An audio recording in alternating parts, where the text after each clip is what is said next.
Your in-laws keep trying to force you to make amends with a narcissistic abuser in your life. And your father-in-law actually went as far as to offering to pay you a substantial amount of money. There's an interesting dynamic here about who's in the family, who's not in the family, who understands, who doesn't understand. I've been through all of it. When I first got together with my now husband, I met his parents, his whole family, but his parents in particular.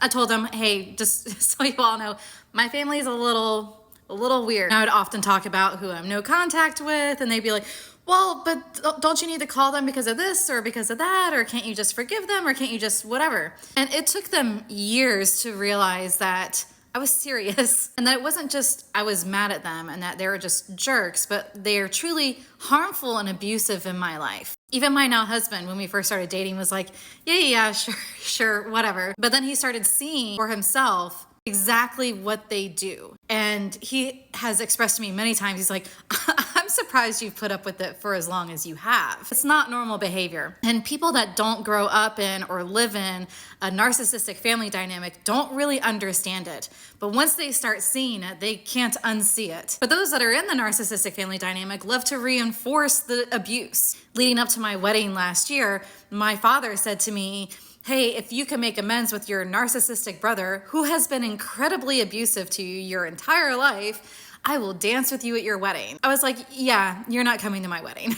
Because anybody that's gonna put that kind of manipulation tactic on me around my wedding to force me to make amends with my abuser, there's just so many layers of screwed upness about that. He then became very angry and he started sending secret text messages to my now husband, trying to be like, I have things I need to inform you about this woman you're going to be marrying. It got so bad that I had to tell the people at my wedding reception, here's a list of people that if they even try to come to the door, call security. When you're in the narcissistic family dynamic, if others don't see it or try to not see it, it might be a better way to say that, they will try to reinforce the terrible behaviors. There is the scapegoat, right? I am the scapegoat in my family. My brother is the golden child in my family. I'm always the problem. He's always the one that needs to be comforted. It's never a matter of the family saying, oh my gosh, Lily has been really, really abused, and